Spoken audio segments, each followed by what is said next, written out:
Olá, amigos. Bem-vindos a mais uma edição do programa No Fio da História. Hoje, excepcionalmente, o No Fio da História faz uma homenagem ao presidente Getúlio Vargas. Uma edição especial para lembrar do sacrifício do presidente Vargas há 72 anos, exatamente no dia 24 de agosto de 1954. Esta semana recordamos o sacrifício do Getúlio e para conversar sobre esse personagem, certamente o mais importante da história política brasileira, temos aqui o prazer de receber aqui nos estúdios da Rádio Toda a Palavra o jornalista Carlos Alberto Almeida, mais conhecido no meio jornalístico como Beto Almeida. Beto, muito bem-vindo, obrigado por atender o nosso convite, estar conosco aqui nesta edição de No Fio da História, uma edição especial para lembrarmos de Getúlio e você que vem se dedicando a preservar a memória, o pensamento e a história política de Getúlio Vargas para as novas gerações, inclusive com o lançamento do seu filme Vargas, A Transformação do Brasil. É um documentário que está sendo exibido, foi exibido agora no dia 23, domingo, no Palácio do Catete, né? No palco onde Getúlio desfechou a sua trajetória política dramaticamente. E Beto Almeida, um dos jornalistas mais importantes, mais combativos, com maior experiência nesse país, que ao longo de sua carreira tem participado de importantes projetos de comunicação, sempre voltados para uma comunicação popular e transformadora. Beto Almeida o idealizador, um dos fundadores da Telesur, também fundador da TV Comunitária de Brasília.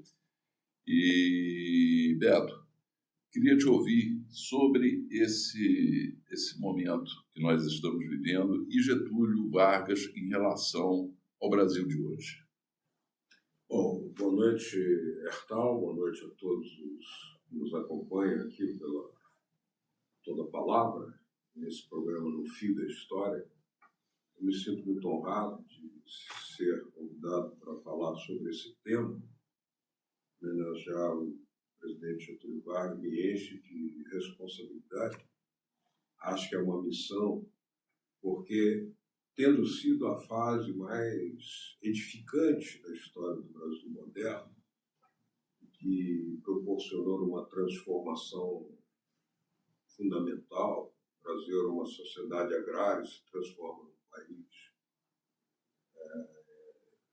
industrializado, com grandes possibilidades, né?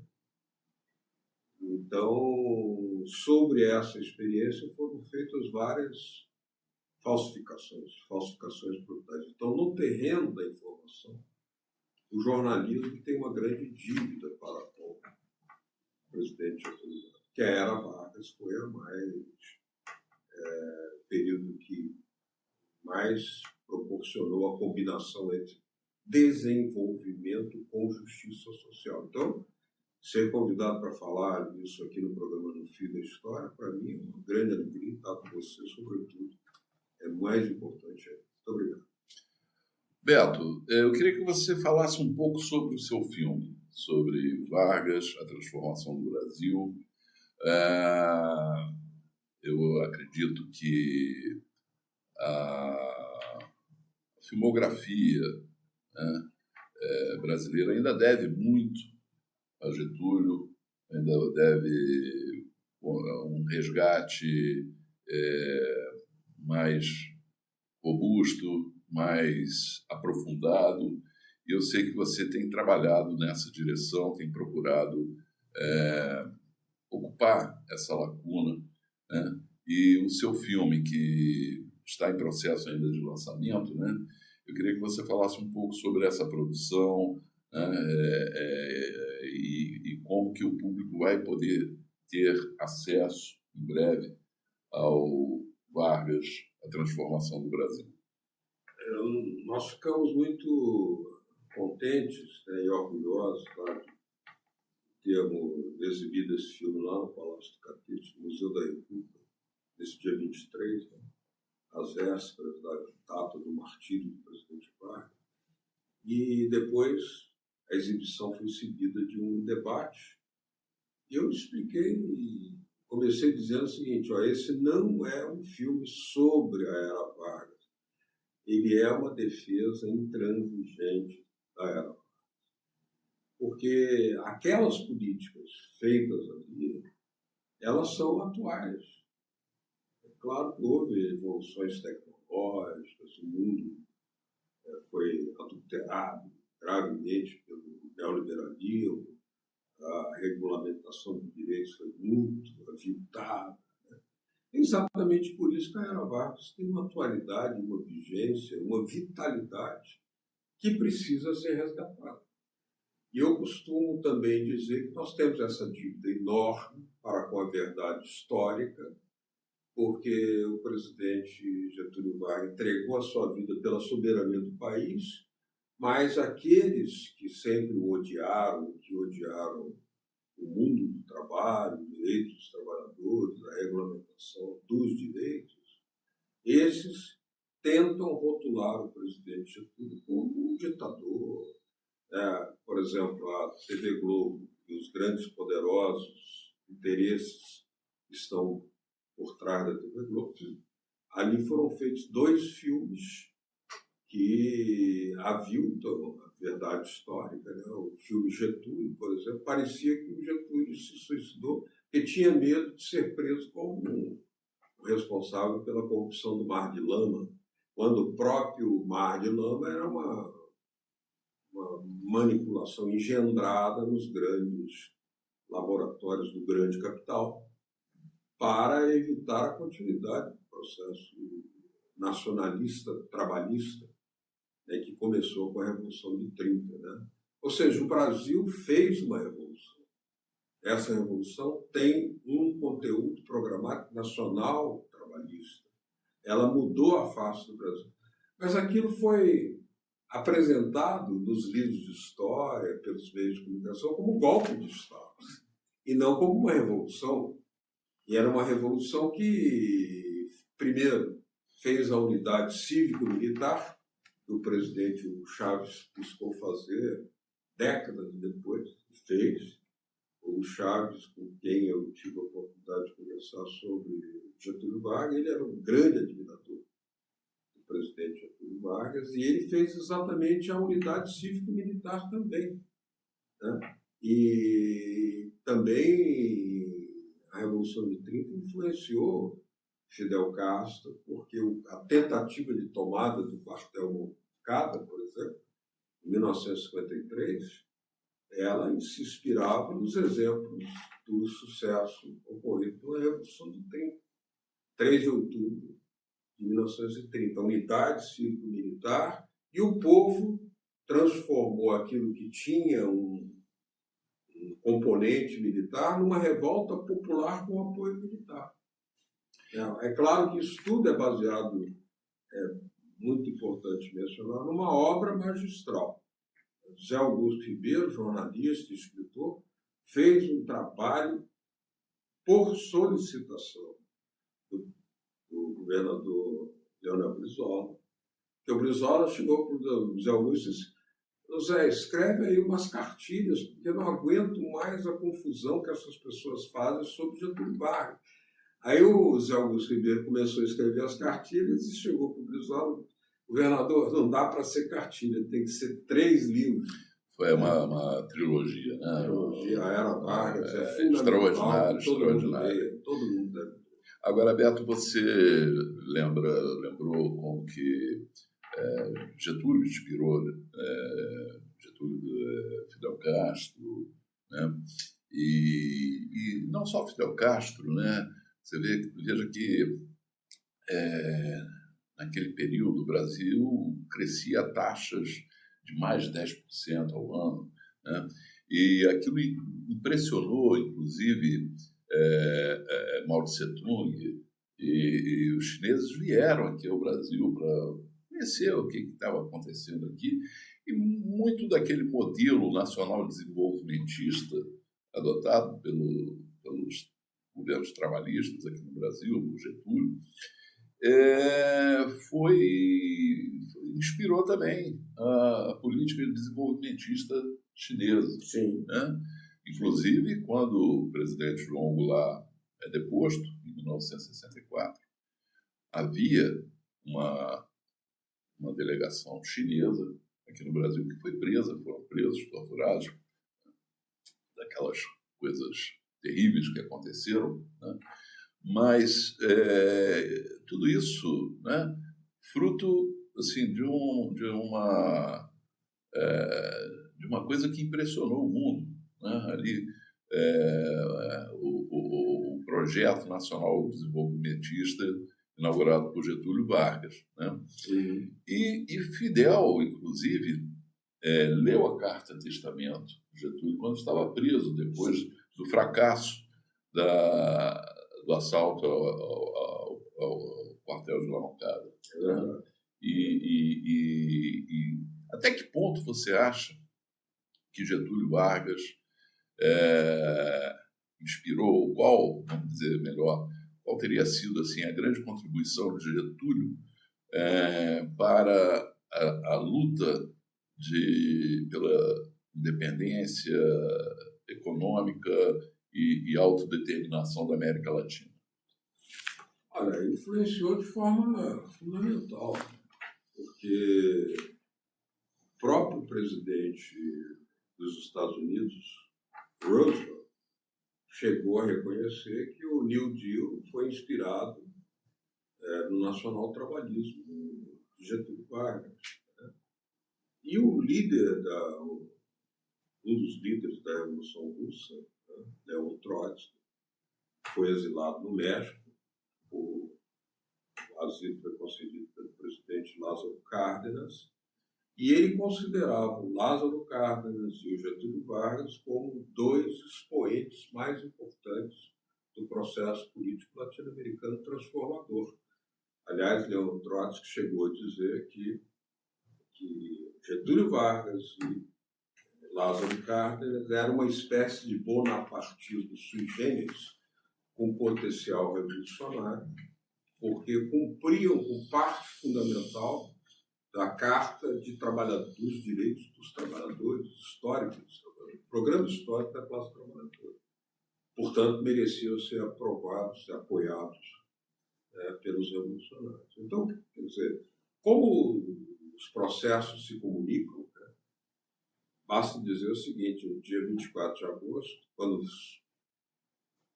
tiro se ouviu no Catete, no coração do presidente Getúlio, no coração do Brasil, Mao Tse-tung convoca Flávio Tavares, que estava em Pequim, e acompanhado de Salvador Allende, que estava em Pequim, passaram a noite conversando sobre o que representava, o que era o significado de Getúlio Vargas.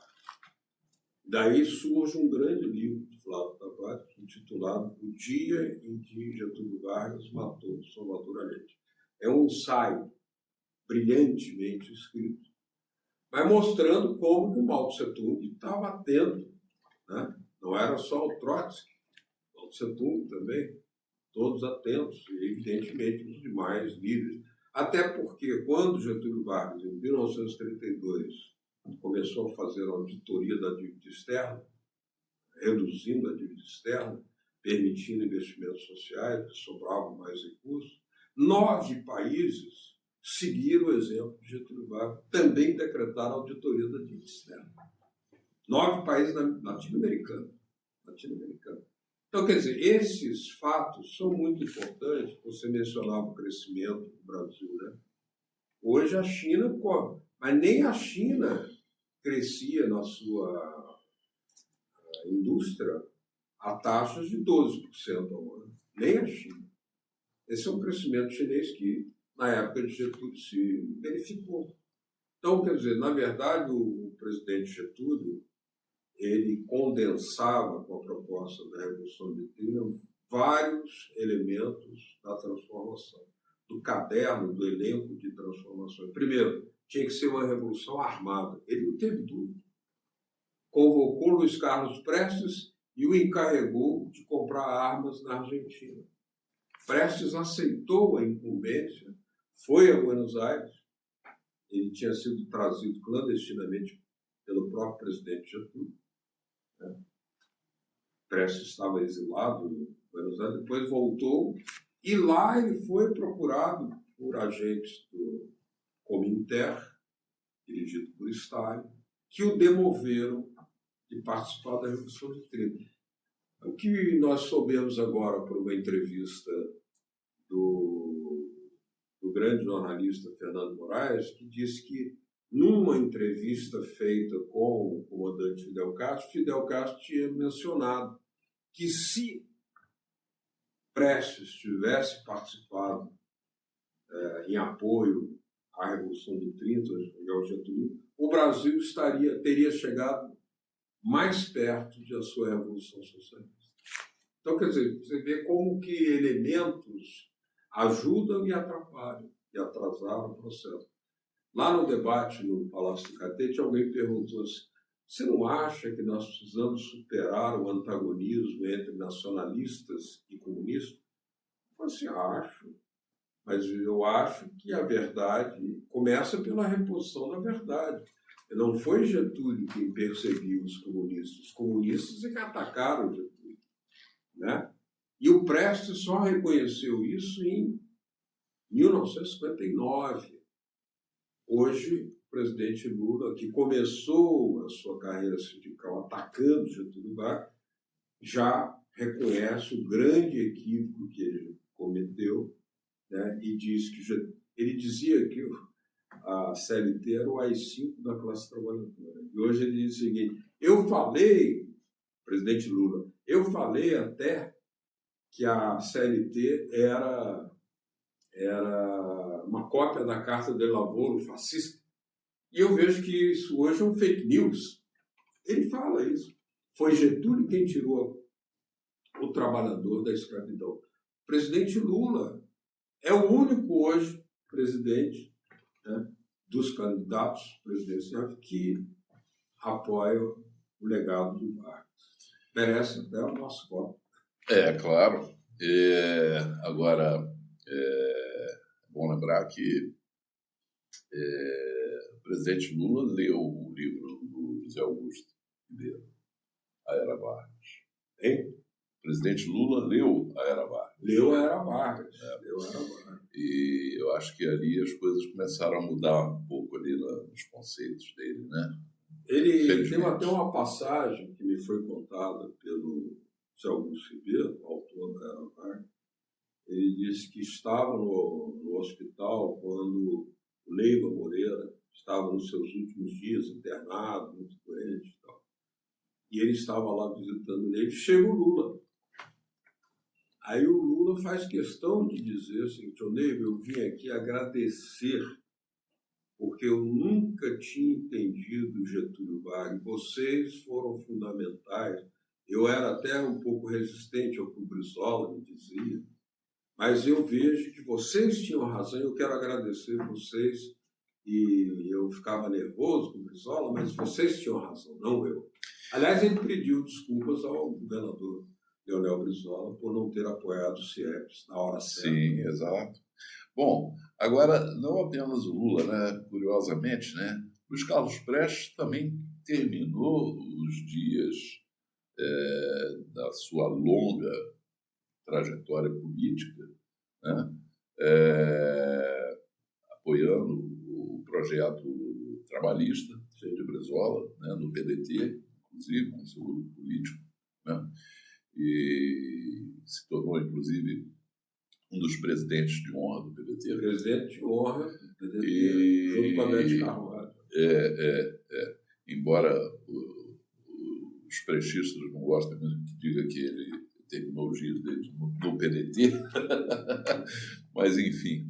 Agora, eu acho que você tocou numa questão polêmica, mas que eu acho que é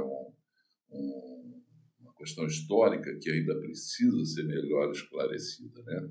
A questão de 35, né? O punch de 1935, o ataque, né? Com o objetivo era claro que era matar o presidente Getúlio Vargas, era assaltar o Palácio do Governo. Na época, o presidente Vargas estava despachando o Palácio Guanabara. Então, a intenção era um assalto, né, depois que dominassem na Praia Vermelha, era um assalto ao Palácio do Governo e matar o presidente Vargas. E, no entanto, o levante foi sufocado e o presidente Vargas saiu do palácio e foi à Praia Vermelha para impedir que os revoltosos fossem mortos. Exatamente. Né? E depois, claro, veio, né, a perseguição, né, contra, né, os que fizeram o levante. O Prestes foi preso depois de um tempo, que ele ficou clandestino, ficou oculto, depois foi preso, ele com a Olga, né? E houve a situação da deportação da Olga para a Alemanha. Eu queria que você focalizasse um pouco esse período, que é um período em que a esquerda, principalmente a esquerda mais stalinista, né? Gosta muito de acusar o presidente Getúlio Vargas de ter sido responsável pela morte da Olga na Alemanha nazista, né? Como que você vê esse episódio? O levante de 35 é um grande equívoco histórico. Porque como é que você vai tentar derrubar um governo que está realizando a auditoria da dívida, que já tinha criado o salário mínimo, já estava criando outros direitos trabalhistas, já tinha legalizado o voto feminino, o voto secreto. Quer dizer, esse é um governo que merecia o apoio, ainda que fosse o apoio crítico.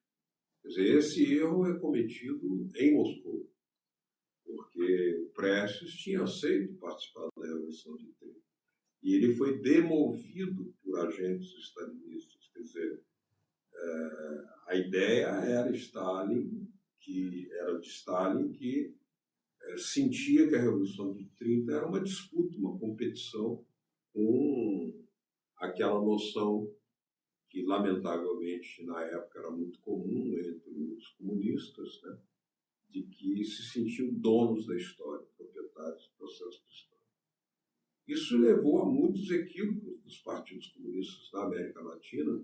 Por exemplo, o Partido Comunista da Argentina ajudou a derrubar o Perón. O Partido Comunista do México se opôs a Cárdenas, que nacionalizou o petróleo, nacionalizou a ferrovia, criou direitos trabalhistas, né? Mas claramente uma orientação do comitê. Era uma orientação totalmente comitê. E aqui você não tinha nenhuma justificativa para isso, porque uma quartelada sem povo, como foi em 35, contra um governo que estava tomando medidas a favor da classe trabalhadora, é injustificável, né? E em qualquer lugar do mundo que você tentar derrubar um governo pelas armas, você vai sofrer as consequências. Como, por exemplo, os golpistas de 8 de janeiro estão presos aqui no Brasil. Os golpistas que tentaram derrubar o governo sandinista da Nicarágua estão presos. Claro, né? É assim, deve ser. Qualquer governo se defende usando as leis que tem.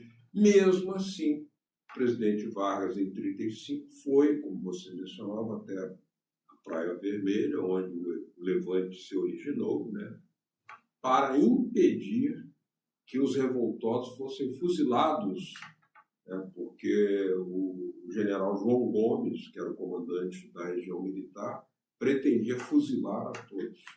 E mais, o presidente Getúlio impediu as sanção de uma lei que estava sendo aprovada na Câmara dos Deputados que previa pena de morte e era para pegar exatamente Luiz Carlos Prestes.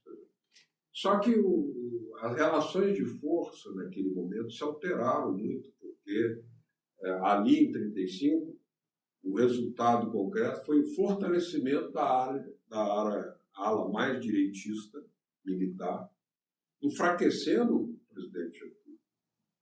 Então, o enfraquecimento do presidente Getúlio, o fortalecimento do integralismo, que o presidente Getúlio teve que enfrentar 3 tentativas de golpe. Em 1932, dos paulistas, da oligarquia paulista, apoiada pela Inglaterra, porque eles estavam realizando a auditoria da dívida externa, os banqueiros ingleses não quiseram. Depois, em 1935, que a esquerda stalinista, e depois os integralistas, outra tentativa de golpe.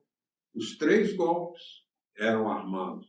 Os 3 golpes foram derrotados pelas armas com apoio popular.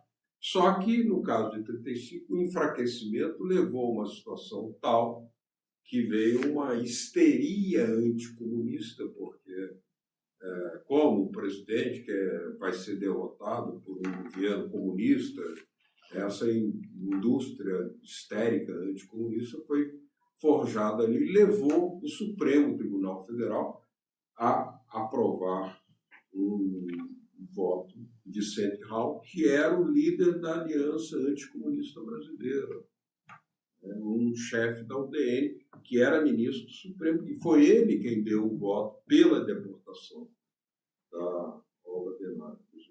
Getúlio não teve forças para impedir que aquilo acontecesse, porque ele só veio a recuperar de fato os poderes quando, aí sim, no Estado Novo, ele usou uma expressão de força também, suprimiu os direitos democráticos, como também na Inglaterra de Churchill. O Estado de Direito foi... porque era o momento da ascensão do nazismo e de um mundo em guerra. Então, isso alterava o quadro institucional dos países em vários. A política se alterava também. Mas foi no Estado Novo que o presidente Getúlio continuou tomando medidas muito importantes para a classe trabalhadora, como a sanção da CLT, do salário mínimo, a criação da Vale do Rio Doce, de Volta Redonda, Paulo Afonso. Isso não... são as contradições da história. Fato concreto que nós podemos falar é que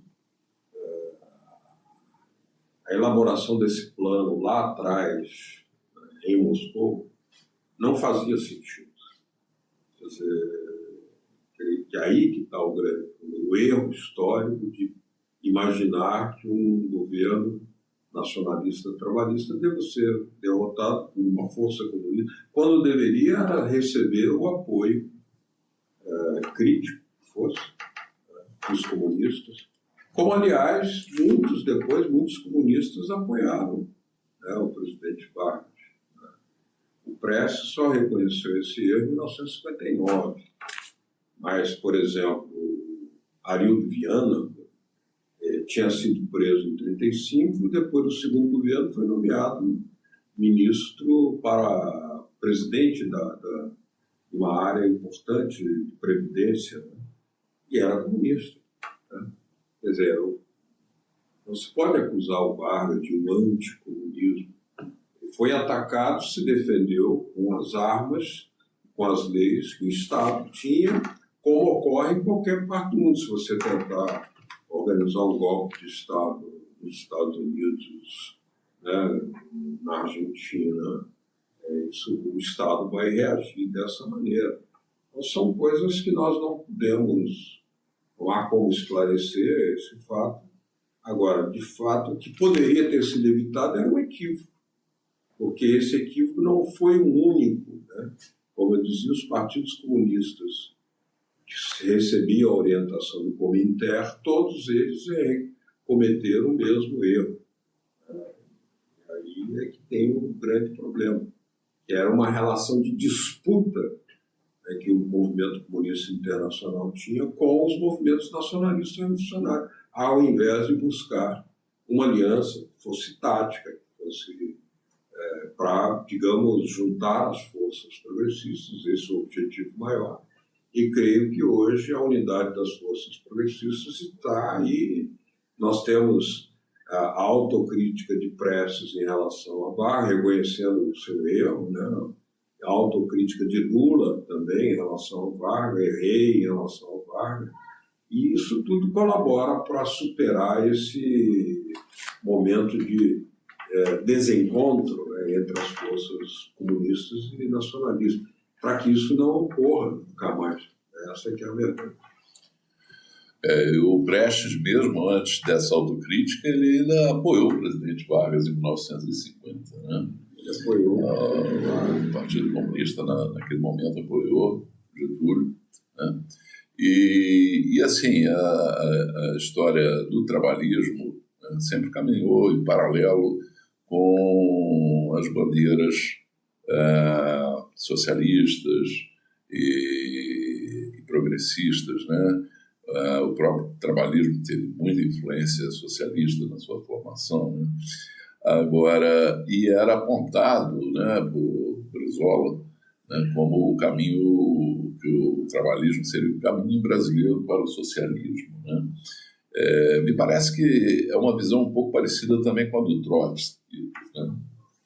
Na verdade, o que o Trotsky analisava é que na América Latina os partidos comunistas eram débeis, o que abria o espaço histórico para esse nacionalismo revolucionário, que cumpria parte do programa histórico da classe trabalhadora, estatizações, legalização dos direitos trabalhistas, sindicalização, fortalecimento da classe operária. Isso aconteceu com o peronismo, com o varguismo e com o cardenismo no México, né?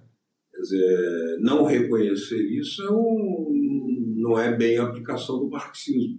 O marxismo não é exclusivista, ele reconhece que muitas vezes as forças do progresso não são apenas nas fileiras comunistas, né? Como reconhecer, por exemplo, que surgem correntes revolucionárias no campo da Igreja Católica ou da Igreja ou da Revolução Islâmica do Irã, né? O Partido Comunista do Irã, em determinado momento, pagou um preço alto por não entender a Revolução Iraniana. Hoje, os comunistas já revisaram também a sua visão sobre a Revolução Iraniana, que é hoje um grande exemplo de enfrentamento contra o imperialismo, inclusive apoiando a Revolução Árabe, né, em toda aquela região. É o Irã que dá grande apoio, mesmo não sendo árabe, é a Revolução Iraniana que dá grande apoio, além de ser um fator de progresso mundial, né, porque a Revolução Iraniana apoia Cuba, apoia a Venezuela bolivariana, apoia a Nicarágua. Aliás, eles se consideram revoluções gêmeas, né? Irã e Nicarágua, porque ambas são de 1979. Então, quer dizer que o fato concreto é o seguinte, como você mencionava, o presidente, o companheiro Luiz Carlos Prestes, termina os seus dias de uma trajetória de um revolucionário sincero, dedicado, né, como presidente de honra de um partido varguista. Isso é uma autocrítica pelos gestos, é a pedagogia dos gestos. Só que, muitas vezes, seguidores, pensadores do campo comunista não entendem até hoje e mantêm um nível de hostilidade permanente contra a era Vargas, quando deveriam, a meu ver, seguir o exemplo do presidente Lula e também de Luiz Carlos Prestes, que reconheceu que tinha errado em relação a Vargas. Agora, 72 anos depois da morte de Getúlio Vargas, a bandeira da soberania nacional, que foi empunhada por ele como a principal bandeira, né, volta à pauta com uma força tremenda, talvez seja a grande questão, inclusive eleitoral dessas eleições, desse ano no Brasil, né? O grande debate eleitoral que gira em torno da questão da soberania, porque o país está dividido entre entreguistas, traidores, né, e os defensores da soberania brasileira, né? Então, o presidente Lula tem sido bastante firme em relação à questão da defesa da soberania, né? Como você vê hoje, para além de reconhecer, de fazer essa autocrítica, de reconhecer o papel de Getúlio Vargas na história do Brasil, como você vê hoje o presidente Lula empunhando a bandeira da soberania? Você acha que o presidente Lula pode entrar no rol daqueles herdeiros de Vargas? Eu acho que nós temos a obrigação de trabalhar para que isso aconteça. Nós temos que ter um trabalho objetivo em relação às grandes dívidas da história. Nós precisamos, o presidente Lula já defende o legado de Vargas, e nós temos que trabalhar para fortalecer o discurso do presidente Lula para que ele também aplique o legado de Vargas.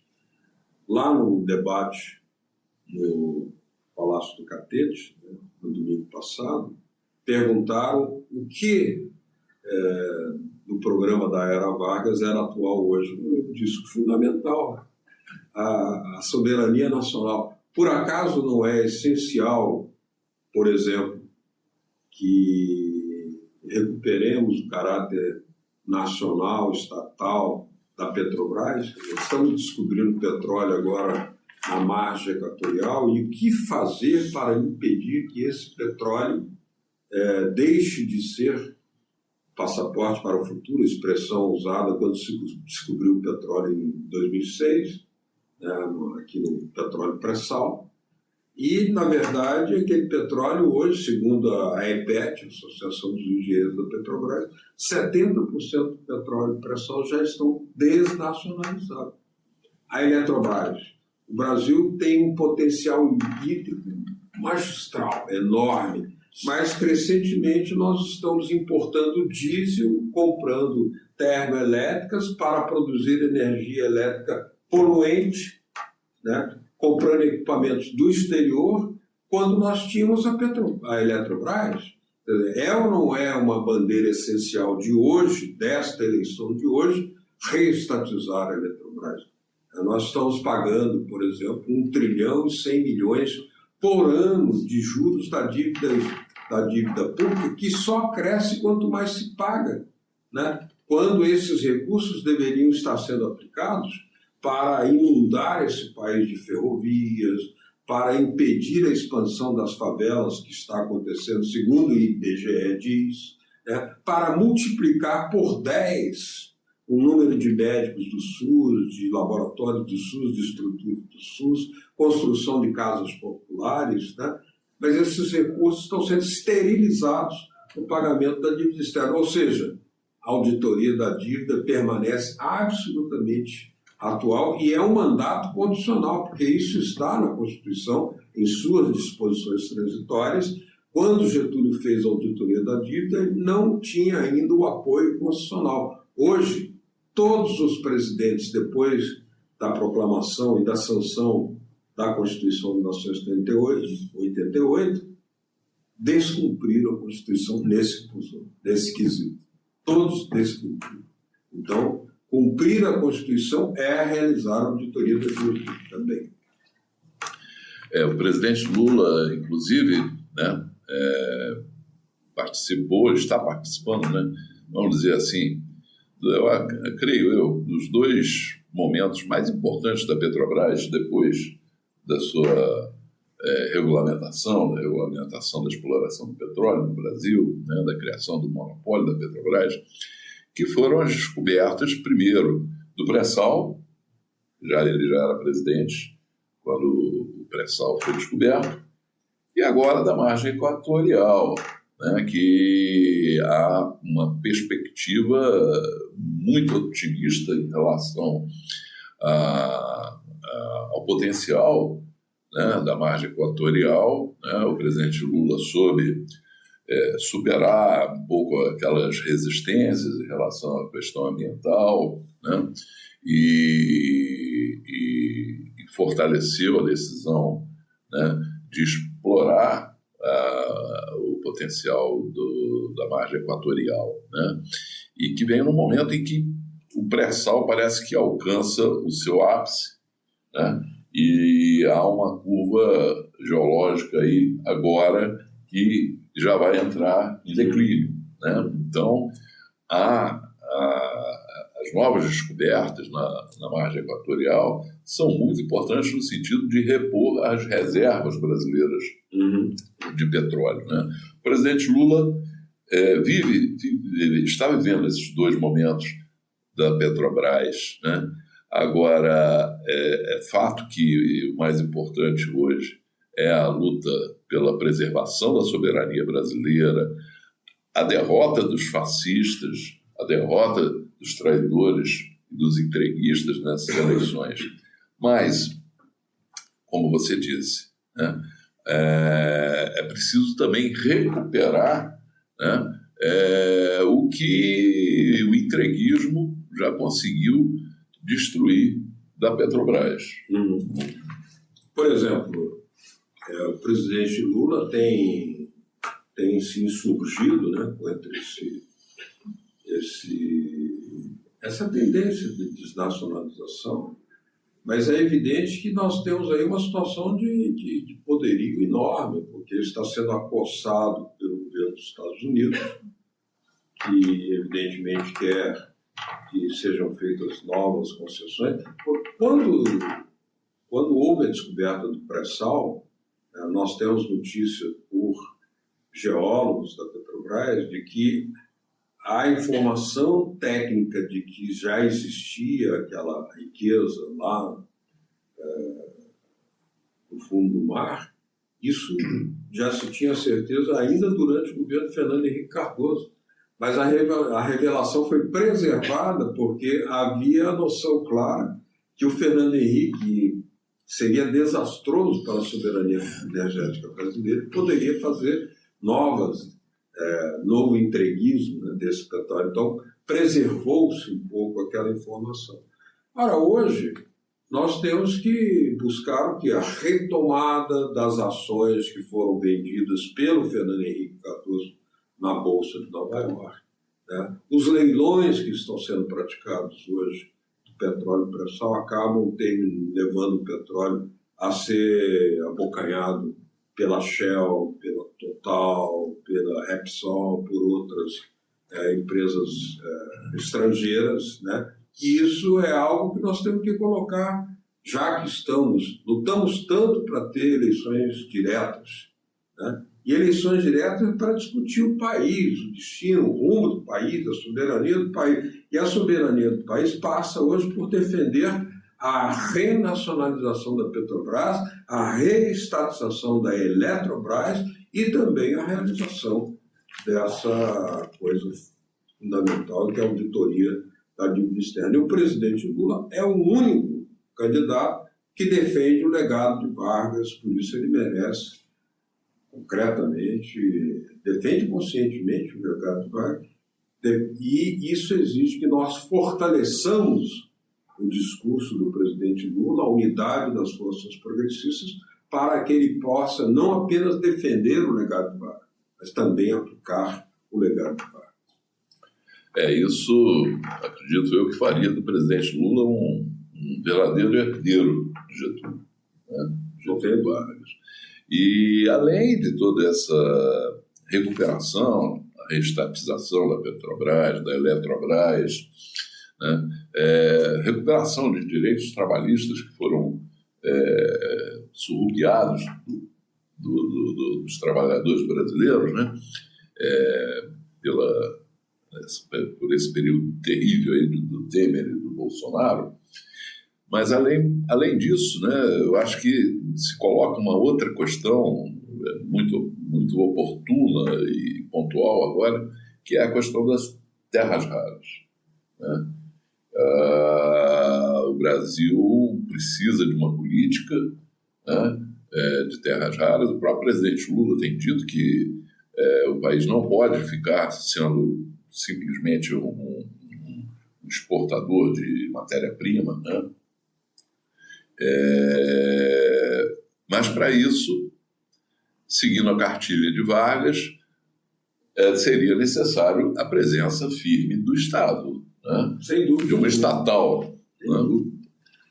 Veja bem, Hertal, quando o presidente Vargas percebe que a soberania está na siderurgia, na mineração, ele cria a Vale do Rio Doce e a siderúrgica de Volta Redonda.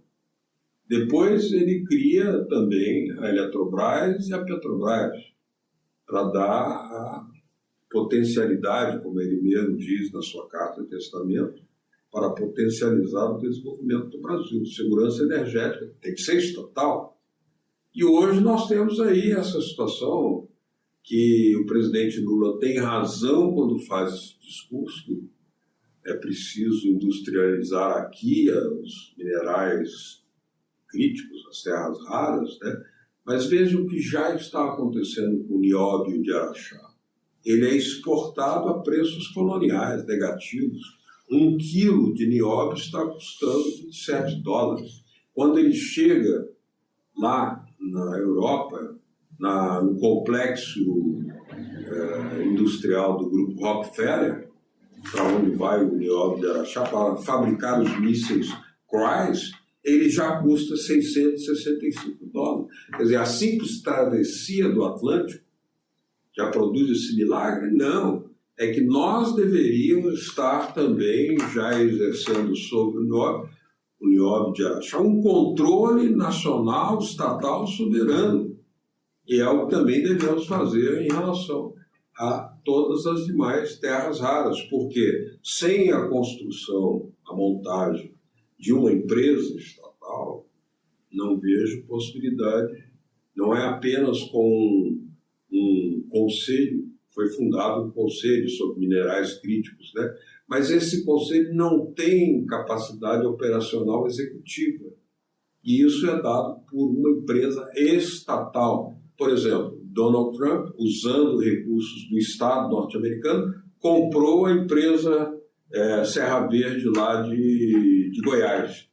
E, na verdade, criou um fato consumado, né? Ele quer uma beligerância com o Brasil, porque sabe que para você retirar isso e retomar o controle, vai provocar uma crise muito grande. Ele fez uma antecipação. Na verdade, quando nós já tínhamos a informação técnica de que existiam as terras raras, nós já deveríamos ter criado uma proteção estatal soberana para essa riqueza. Perdemos tempo, complicou-se um pouco, mas a reeleição do presidente Lula pode ser a saída, a única saída que nós temos hoje para levar a soberania do Brasil também à questão das terras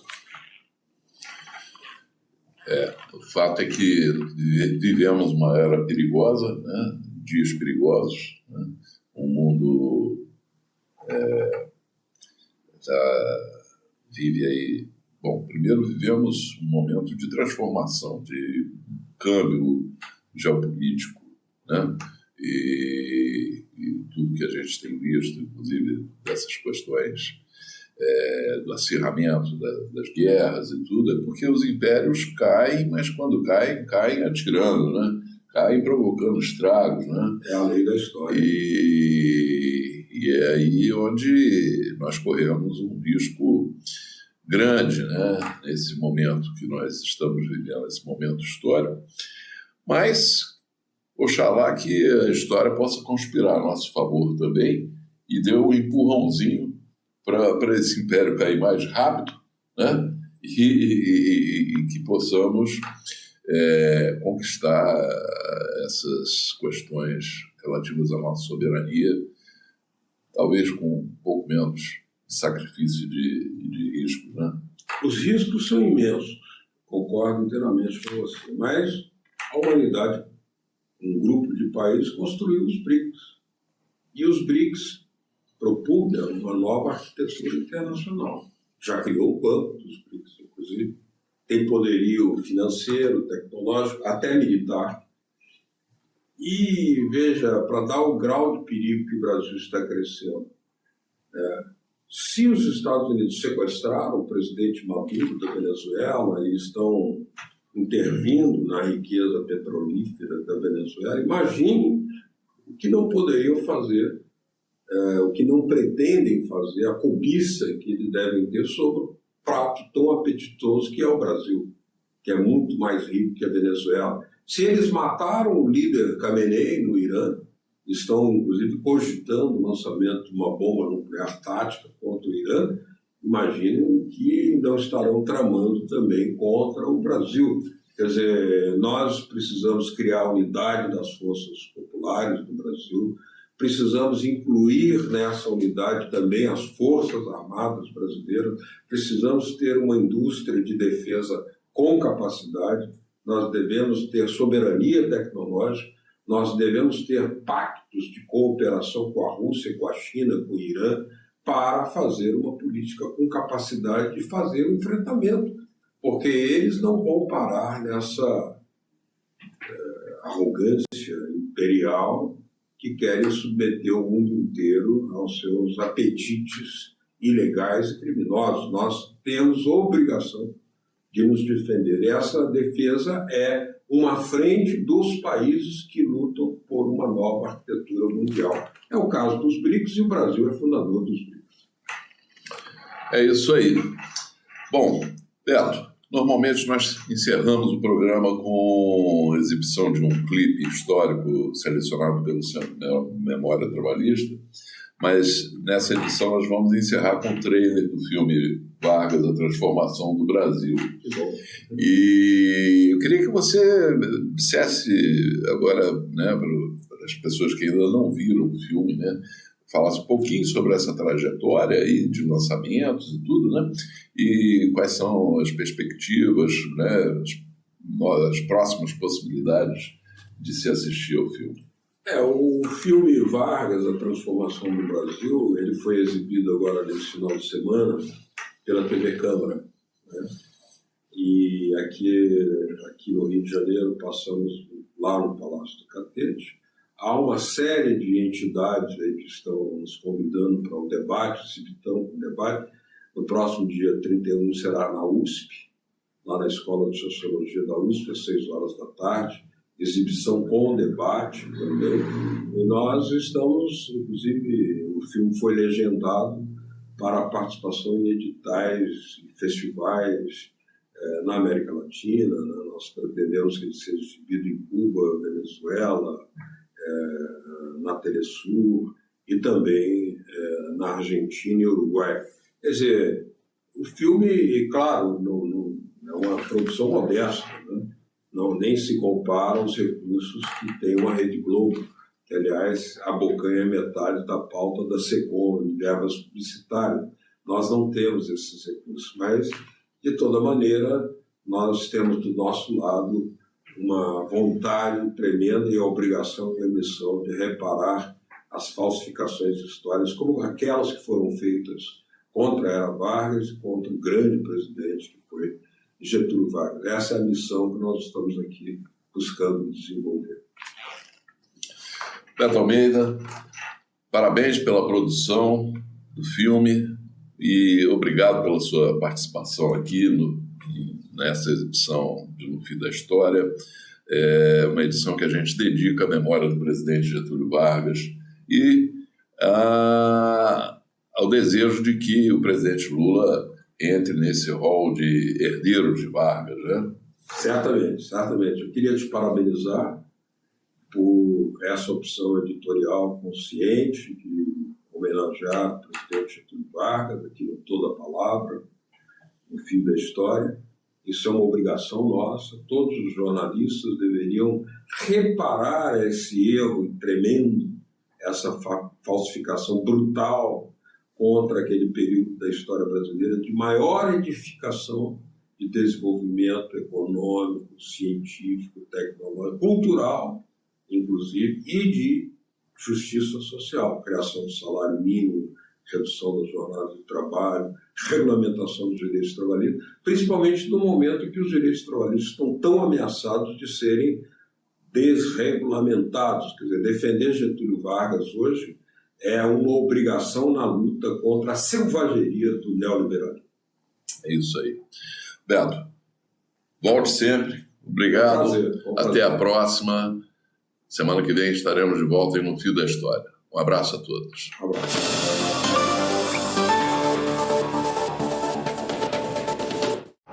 Trabalhadores do Brasil. Getúlio era filho de um abolicionista e republicano que lutou como voluntário na Guerra do Paraguai junto aos escravos negros, os voluntários da pátria. Foi alfabetizado por um ex-escravo e seu melhor amigo de infância, Isaías, era filho de escravo. Leitor voraz, como jornalista e estudante, denuncia a coação da história que explora os países periféricos. Como ministro da Fazenda, inaugura as audiências públicas abertas, dialogando com populares que se enfileiravam na Rua Visconde de Inhaúma, no Rio Antigo. Lidera a Revolução de 1930, baseada na unidade cívico e militar de massas e armada, que o leva ao Palácio do Catete. Sepulta a República Velha, cria o voto secreto, o voto feminino, anistia os rebeldes tenentistas e os integrantes da coluna Prestes. Em apenas um mês, cria os Ministérios da Educação e do Trabalho, o Ministério da Revolução. É fundador do Estado Social Brasileiro, com a CLT e a Previdência Social, hoje ameaçadas. Anula as concessões para exploração de petróleo por empresas multinacionais. Aprova o Estatuto da Lavoura Canavieira, a primeira experiência de reforma agrária e sindicalização rural no Brasil.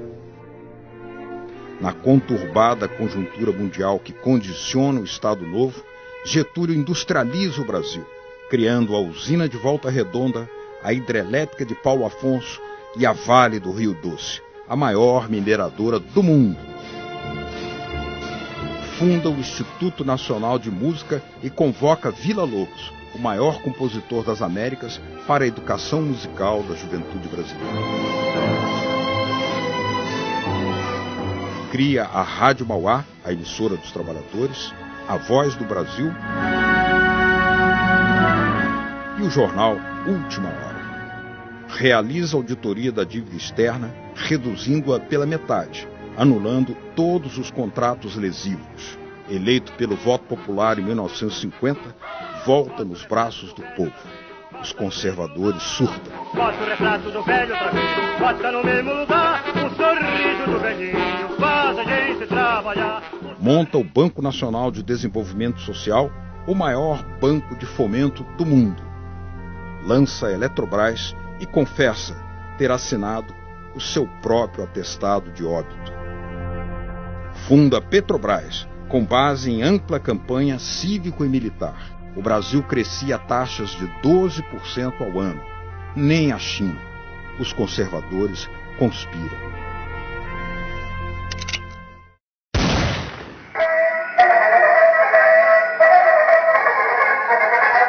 E atenção! Acaba de suicidar-se em seus aposentos do Palácio do Catete o presidente Getúlio Vargas. Com um tiro no coração, derrota as aves de rapina, preserva todas as conquistas do povo brasileiro e elege como sucessores JK e Jango. Sai da vida para entrar na história. Para transformar um país que era uma fazenda de café num país em fase de industrialização, em fase de desenvolvimento. Ele fez o Brasil um Brasil amado, né? O povo amava o povo. O povo brasileiro amava seu país, tinha nacionalismo. Ele criou isso na alma das pessoas. De onde veio o horário de trabalho? Se você é um jovem trabalhador, está na fábrica trabalhando 8 horas, você pensa que foi Deus que deu, né? Então Deus veio aqui, fez um decreto e deu 8 horas. Não foi, não. Foi lá. Foi Getúlio Vargas, né? O suicídio foi o maior triunfo de Getúlio Vargas.